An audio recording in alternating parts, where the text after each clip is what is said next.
ஏன்னா ஆளுங்கட்சி எதிர்த்து தான் அரசியல் பண்ணணும். என்ன மாதிரியான செயல்பாடு முன்னெடுக்க போறாரு? அப்ப நீட்டு வேணாம்னா நுழைவுத் தேர்வு எதுவுமே வேணாம்னு சொல்லிட முடியும். ஈவேரா அவர்கள் தமிழ் மொழியை எவ்வளவு இழித்தும் படுத்தி பேசியிருக்காரு. என்ன காரணம்? கூட்டணிக்கு வரல, அவ்வளவுதான் சொல்லணும்.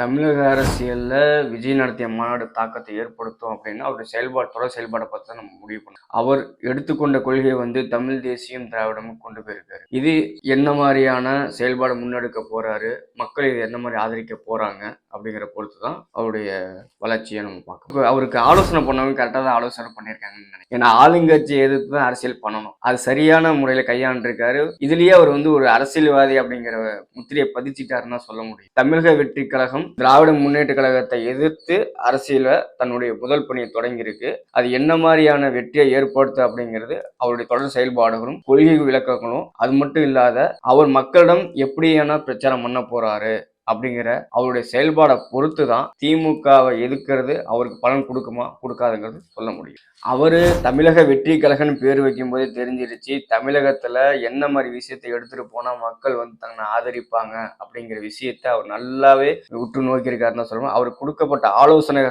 ஆலோசகர்கள் சரியாதான் கொடுத்துருக்காங்கன்னு சொல்ல முடியும். ஏன்னா தமிழகத்துல நம்ம எப்பவுமே இருமொழி கொள்கை, நீட்டு அந்த மாதிரி ஒரு கான்ட்ரவர்சியான விஷயத்தை சொல்லும் போதுதான் நான் தமிழகத்துக்கானவன் அப்படின்னு உறுதிப்படுத்த முடியுங்கிற மாதிரி இங்க எல்லா திராவிட சித்தாந்த கட்சிகளுமே ஒரு பிம்பத்தை உருவாக்கி இருக்கு. அப்படிங்கும்போது நம்ம புதுசா ஒரு கட்சி ஆரம்பிச்சிருக்கோம், அதை மக்கள்கிட்ட கொண்டு போய் சேர்க்கணும், அதை எதை சொன்னா ஈஸியா போய் சேரும் அப்படிங்கிறத அவர் சரியா ஆலோசனை கொடுக்கப்பட்டிருக்கு. அவர் சரியா அதை முன்னெடுக்கிறாருன்னு சொல்ல முடியும். ஆனா இது சரியா தப்பா அப்படிங்கிறது மக்களிடமே விட்டுறலாம். ஏன்னா இருமொழி கொள்கை அப்படிங்கிறது சரின்னு சொல்லிக்கிட்டோம்னா பக்கத்துல இருக்க கேரளாவும் சரி, ஆந்திராவும் சரி, மும்மொழி கொள்கையில எவ்வளவு முன்னேறிட்டு இருக்காங்க, ஐடி நிறுவனங்கள் எப்படி முன்னேறுது அப்படின்னு பார்க்கலாம். அதே மாதிரி நீட் எதிர்ப்பு அப்படிங்கிறது இது என்ன வகையில் சரி அப்படின்னு அப்ப நீட்டு வேணாம்னா நுழைவுத் தேர்வு எதுவுமே வேணாம்னு சொல்லிட முடியுமா? அதே மாதிரி பிளஸ் டூல யாரோ ஃபெயில் ஆயிடுறாங்க, 10th யாரோ ஃபெயில் ஆகிறாங்க, இல்ல வேற ஏதோ நுழைவுத் தேர்வுல ஃபெயில் ஆயிடுறாங்க, அதனால ஏற்படுகிற பாதிப்புகளுக்காக அந்த தேர்வுகளை ரத்து செய்ய முடியுமா? சரியில்லை. அதில் திருத்தங்கள் ஏற்படுத்தலாம் அப்படின்னு சொல்றத ஒரு முதிர்ச்சியான அரசியல்வாதிகளுக்கான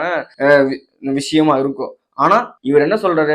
தமிழகத்துல திராவிட கட்சிகள் மற்ற கட்சிகள் எல்லாமே எதிர்க்குது, அப்பனா மக்கள்கிட்ட இது ஒரு நல்ல இம்பாக்ட் கொண்டு வருது, நம்ம புதுசா ஒரு அரசியல் கட்சி உருவாக்குறோம், அப்பனா இது மக்கள்கிட்ட நம்மளும் நானும் தமிழகத்துக்காக இருக்கேன் அப்படிங்கிற ஒரு எப்பவும் ஏற்படுத்தக்கூடிய ஒரு வழக்கமான அரசியல் பணியை தான் அவர் பயன்படுத்துறாரு. ஈவேரா அவர்களை தவிர்த்துட்டு தமிழக அரசியல்ல வெற்றி அடைய முடியாது, நடத்த முடியாதுங்கிறது நல்லாவே தெரிஞ்சிருக்கு விஜய் அவர்களுக்கு. ஈவேரா அவர்கள் தமிழ் மொழியை எவ்வளவு இழித்தும் படுத்தி பேசியிருக்காரு, தமிழில் எப்படி பேசியிருக்காருங்கிறது எல்லாமே ஆன் த ரெக்கார்ட். அதை நம்ம சொல்லி தெரிய வேண்டிய அவசியம் கிடையாது. இருந்தாலும் அவர் என்ன சொல்றாரு?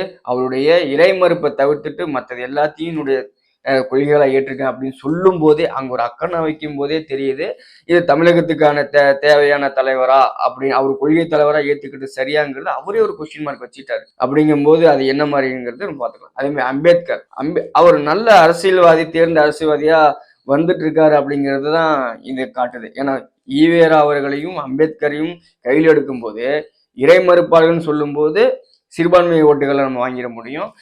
அம்பேத்கர் எடுக்கும்போது பட்டியலினத்தவர்கள், தாழ்த்தப்பட்டவர்கள், பழங்குடி மக்களுடைய ஓட்டுகளை வாங்கிட முடியுங்கிறத ஒரு நல்ல ஒரு அரசியல் ட்ரிக்கா தான், ஒரு ஸ்ட்ராட்டஜியா நான் பார்க்க முடியுது. என்ன காரணம்? கூட்டணிக்கு வரல, அவ்வளவுதான் சொல்ல முடியும். ஏன்னா அண்ணன் சொல்லிட்டு இருந்தாரு தமிழ் தேசியத்தை தம்பி எடுத்துக்குவாப்புல, நம்மளோட கூட்டணி வச்சிருவாப்புல, நம்மளும் சரி 10 வருஷமா ஊட்டிட்டு இருக்கோம், ஜெயிக்கவும் முடியல, ஒன்றும் பண்ண முடியல, நம்ம நம்பி வந்த தம்பிகள் எல்லாம் பிரிஞ்சு போய்கிட்டே இருக்காங்க, சரி தம்பியாவது வருவாப்புல, தோல் கொடுப்பாப்புல அப்படின்னு பார்த்தாப்புல, கடைசியில் அவர் திராவிடமும் தமிழ் தேசியம் கண்கள்னு சொன்ன உடனே அண்ணனுக்கு ஒரு மாதிரி ஆயிப்போச்சு. சரி நம்ம தனியாக தான் வண்டி ஓட்டணும் போல, தம்பி துணைக்கு வரமாட்டாரு அப்படிங்கிற ஆதங்கத்தை தான், அவருடைய கோபமாகவும் அவருடைய வெறுப்பை தான், வன்மத்தை தான் அவர் காட்டுறாரு. வேற ஒன்றும் கிடையாது. கூட்டணிக்கு வரல, அவ்வளோதான்.